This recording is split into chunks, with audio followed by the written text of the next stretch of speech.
Welcome back to another episode of No Shame with Shane. I'm your host, Shane Fordham, with all the shameless sports takes. So, I couldn't really believe what I've been hearing over these past couple weeks. The NFL is trying to ban the tush push. Like several teams are complaining. They're saying that the tush push is too dangerous to continue for another season after what they've been seeing. They think it's too much of a health risk. The league is actually trying to ban the tush push. Honestly, this whole proposal, it's really shameful. Like, this is probably, I mean, there have been some moments that have made me disappointed in the NFL.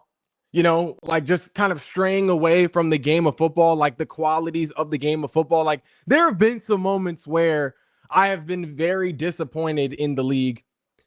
I don't think anything tops this though. I don't think anything tops this. The league is trying to ban the tush push. This, to me, honestly, just reeks of jealousy and is childish. This is probably one of the most childish acts that have taken place within the NFL ever. It reeks of jealousy. It's childish, and it's honestly, it's unfair. Like, people say the tush push is unfair. Trying to ban the tush push is unfair just because other teams can't do it as well as the Eagles. They think it just shouldn't be allowed anymore. That's childish. That is literally the definition of childish. Like, I mean, there has been no statistical data that supports the tush push being dangerous. Literally none. There were no reported injuries last season as a result of the tush push. None. No player, not one singular player got hurt because of the tush push. I mean, this is honestly, it just doesn't make sense. The only so when, you know, because that has been the main argument for getting the tush push banned, to protect player safety, to protect player health. But no player has gotten injured. So if no player has gotten injured, the only reason that is left is the fact that coaches and teams are jealous. Coaches and teams are jealous of the Eagles. You know how good of a football team you have to be, how great of an organization you have to be for other teams to be publicly jealous of your capabilities? For other teams to be publicly jealous of what your football team is able to achieve on the football field, you're clearly doing something right. I mean, I've heard the saying, you know, heavy is the head that wears the crown. You know, it's lonely at the top of the mountain. There's a price to being on top. Like, this is the epitome of those things.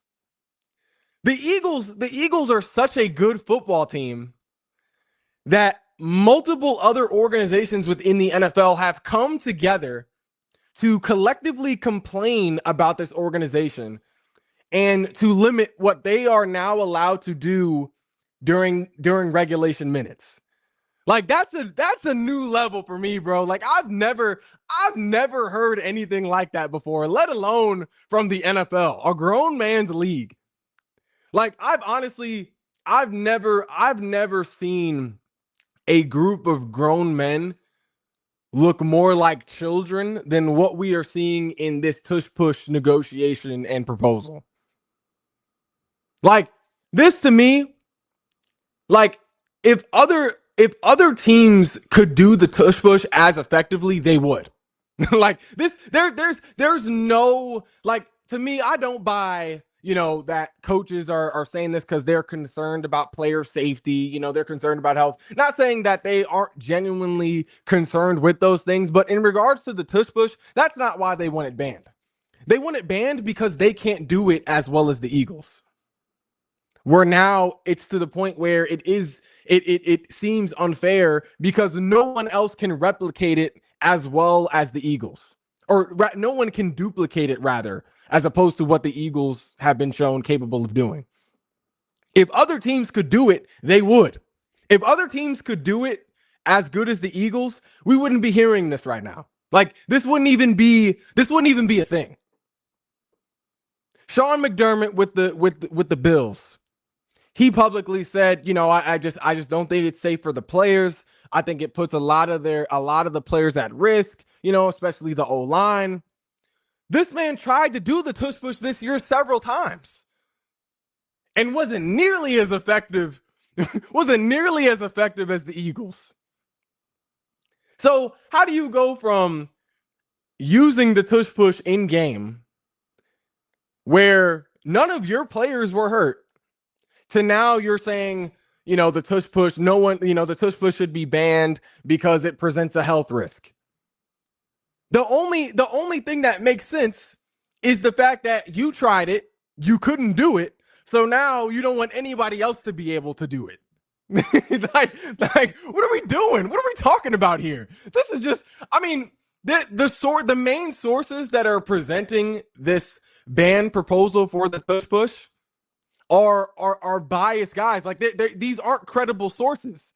They don't have credible opinions in this matter. Like, you looking at the Bills is just one example. The Packers, Matt LaFleur has publicly stated his displease for the tush push in regards to the Packers organization. They want to get it banned. Like it's all the teams that tried to do it this past season or in the past and weren't able to convert as successfully as an successful rate as the Eagles. Like, those are the teams that we're really hearing complaints from. It's childish. Like, it's honestly childish. But the main thing that this shows me is like the fact that this is even a conversation. The fact that the tush push is even on the table and is being considered by the league in terms of being banned, it honestly just proves how good Jalen Hurts is at the quarterback position. Jalen Hurts is so good at the game of football that other teams and organizations are literally trying to limit what he is allowed to do on the field. Like, I hate all of the arguments that say, well, the tush push is just good because of the play itself. Jalen Hurts isn't. Jalen Hurts isn't like. They could do the tush push with anybody. It just so happens Jalen Hurts has to be back there. If that were the case, how come Josh Allen isn't able to do it as successfully? How come Patrick Mahomes isn't able to do it as successfully? How come Lamar Jackson isn't able to do it as successfully? How come Joe Burrow isn't able to do it as successfully? Jordan Love, CJ Stroud, all these other, good to great quarterbacks in the NFL. How come no other quarterback is able to do it as well as Jalen Hurts? If you can't, like, bro, the reason why all these other teams aren't able to successfully pull off the tush push is because there is only one Jalen Hurts in the NFL. There's only one. It just so happens that he is in an Eagles uniform. If he was in a Bills uniform, maybe the Bills would definitely be better at the tush push. If he was in a Packers uniform, the Packers would be better at the tush push. If he was in a Chiefs uniform, the Chiefs would be better at the tush push. Jalen Hurts is the reason why the tush push is so dominant. Yes, obviously the O-line plays a factor. Obviously the people who are pushing the pile play a factor. But are we forgetting Jalen Hurts squats over 600 pounds? Are we forgetting that sometimes, most of the time, when he is in open field, it takes more than one person to bring him down? Are we forgetting that he can be so hard to bring down in open field because of how strong his legs are? Like, are we forgetting Jalen Hurts is a grown man with the football in his hands as a ball carrier? Like, Jalen Hurts is the reason the tush push is so effective. If he wasn't the reason the tush push was so effective, other teams would be able to do it and we wouldn't be hearing this nonsense right now. Like, the tush push is like no other quarterback in the history of the NFL has ever been so good at something that the league told them they were no longer allowed to do that thing. Like, no other quarterback has gone through this problem. Like, the tush push is such a dominant play. Other teams are so jealous and hurt to the point where because they can't do it, they don't want the Eagles to be able to do it anymore. If the tush push is banned, the tush push has to go down as the most dominant play in the history of football. If the tush push is so effective to the point where it makes other teams feel like it is an unfair advantage because it's unstoppable, it has to go down as the most dominant. It's no one can stop it, no one can duplicate it, no one can replicate it. If the tush push is banned, it has to go down as the most dominant play of all time. And if the tush push is the most dominant play of all time because of Jalen Hurts has to go down as one of the most dominant quarterbacks in the game of football. I'm talking right now and all time. Jalen Hurts, if the tush push is banned this year, Jalen Hurts has to be seen as the most dominant quarterback of all time because you don't have this successful of a tush push, this successful of a rate when using the tush push without Jalen Hurts. So just by default, with the tush push being the most dominant play in the game of football, Jalen Hurts has to be seen as the most dominant quarterback in the game of football. Lamar Jackson has never been so dominant at something that the league had to devise a rule to limit his game. Josh Allen has never been so dominant at something that the NFL had to devise a rule to limit his game. Patrick Mahomes has never been so dominant at something that the league had to devise a rule to limit his game and what he can do on the field. Joe Burrow has never been this dominant at something. CJ Stroud, Justin Herbert, Dak Prescott, Baker Mayfield, all the guys that people think are better QBs than Jalen Hurts have literally never achieved this level of dominance. Jalen Hurts has to go down as the most dominant quarterback of all time. As the most dominant quarterback in today's game and one of the most dominant quarterbacks of all time. He has to. Like there's just by connection, just by default. Like Jalen Hurts is so good at the tush push.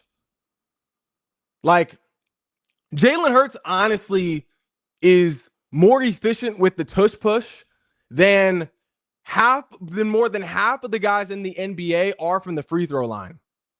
That is crazy. You know how crazy that is? Jalen Hurts is more efficient in the tush push than more than half of the guys in the NBA are from the free throw line. Jalen Hurts is more efficient than the tush push, is more efficient at the tush push than KD, Dame, Jokic, Shea, and all great free throw shooters. Jalen Hurts is more efficient in the tush push than those guys are from the free throw line. Devin Booker is also on that list. Like, we're talking about some of the best players in the league right now. Great guys from the free throw line, clutch players. As good as they are shooting free throws, they are still not as efficient as Jalen Hurts is with the tush push. The tush push highest conversion rate is 92%. So at its best, the tush push at its best is more efficient than these guys are from the free throw line. Uncontested shots. Freebies from the free throw line. Jalen Hurts is more efficient in a tush push. He is more efficient at pushing 300-pound guys across the line of scrimmage than these premier shooters are in the NBA at hitting wide open shots from the free throw line.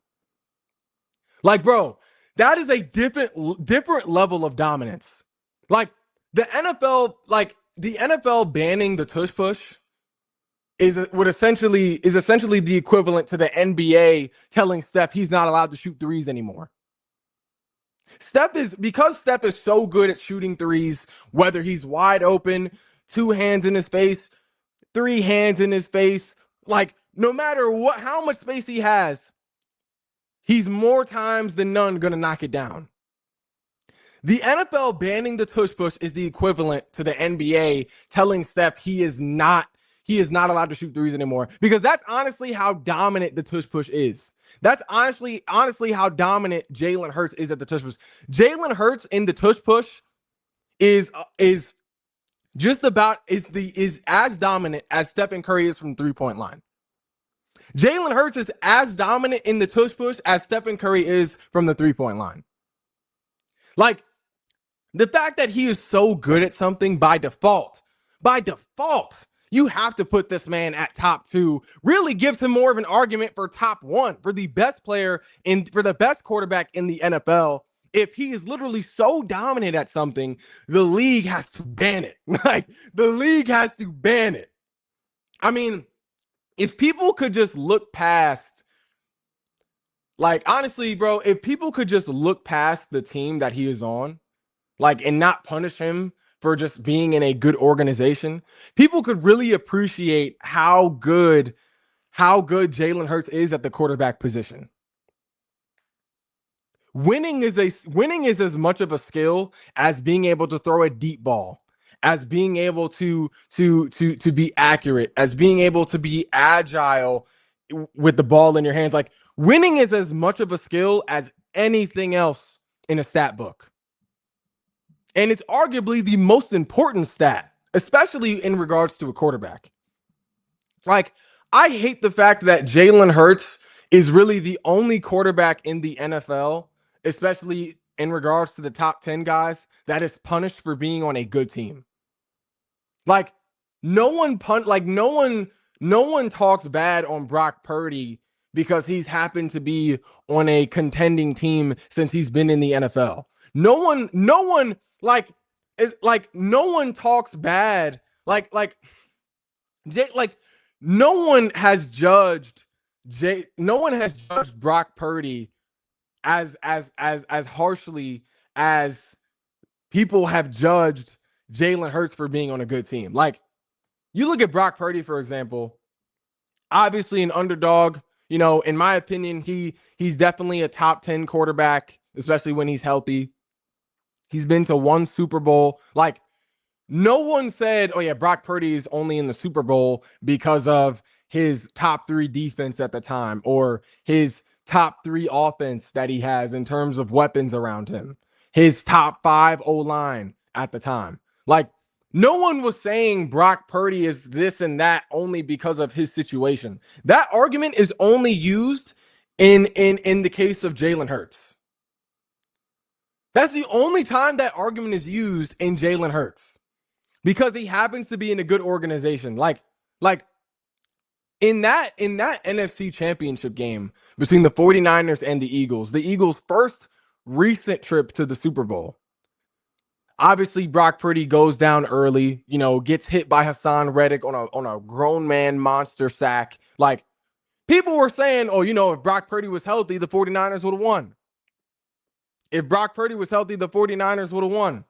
Bro, it wasn't a close game regardless. Like, if you flip it and Jalen Hurts goes down early, then Jalen Hurts would get hate because he wasn't able to stay healthy and finish the game, and would be seen as the reason why the Eagles lost. Like, Jalen Hurts doesn't get the same benefit of doubt as these other quarterbacks do. Like, if people would stop punishing him for being on a good team, people would honestly appreciate him as a top 5 guy. Because if anyone else was in his position, like, people will say, well, if Josh Allen was on his team, then the Eagles would have 3 Super Bowls right now. If Lamar Jackson was on his team, then the Eagles would have 3 Super Bowls right now. Like Jalen Hurts has performed better than all of these elite guys in the same situations. He's performed all of these guys have had weapons of their own.